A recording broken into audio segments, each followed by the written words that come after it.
Have you ever walked across London Bridge late at night, felt a strange chill, or seen something out of the corner of your eye? What if I told you there's a darker secret lurking beneath its surface?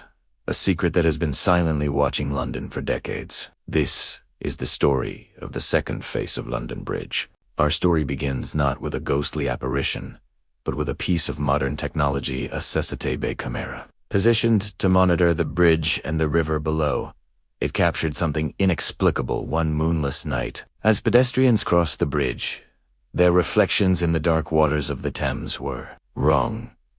The shapes were human, but they didn't match the people walking above. They moved with a strange, distorted gait, their faces twisted into silent screams only visible on the water's surface. For weeks, security personnel dismissed it as a glitch, a trick of the light, or digital interference. The strange reflections appeared sporadically, always around midnight, always leaving the guards with an unsettling feeling. They reported it.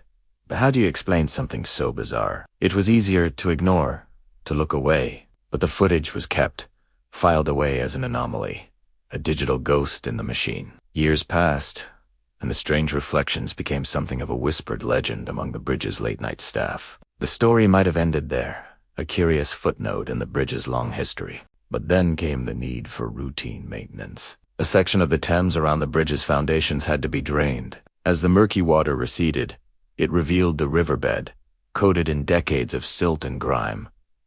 And something else. Engineers and construction workers were the first to see them. Pressed into the concrete of the bridge's foundations were faces. Not carvings, not sculptures, but what looked like fossilized human faces, their expressions locked in a state of permanent shock and terror. The features were disturbingly clear, each one a unique and haunting portrait set in stone. The site was immediately sealed off. Forensic experts were called in, baffled by what they were seeing. The imprints were perfect, capturing every detail down to the lines on their foreheads and the shape of their lips. It was as if someone had pressed their face into wet concrete and held it there until it set. But how was that possible?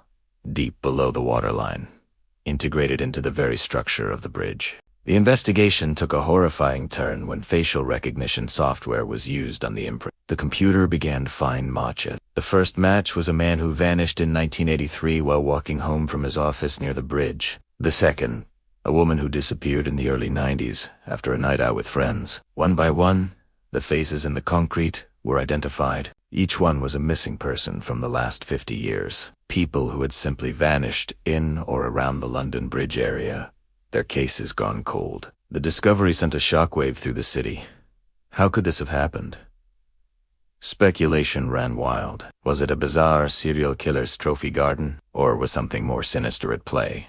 Something tied to the bridge itself? Some pointed to the old rhyme, "London Bridge is falling down," with heats, dark forgotten verses about building it up with a fair lady. Was this a modern, horrifying manifestation of an ancient ritual? The official explanation was never truly satisfying. Authorities suggested a complex, unsolved series of crimes, but they couldn't explain how the faces were so perfectly preserved, or how they became part of the bridge's structure. The section was eventually covered back up, the river allowed to flow once more, hiding the stone faces beneath its dark currents.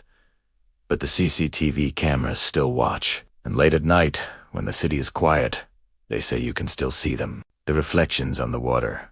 The faces that don't belong, mirroring the lost souls trapped beneath. So next time you're near the Thames after dark, take a look at the water. You might just see the second face of London Bridge looking back at you. Thanks so much for joining me on this deep dive into one of London's darkest mysteries. If you enjoyed this story, don't forget to hit that like button and subscribe for more content just like this. Stay curious and stay safe out there.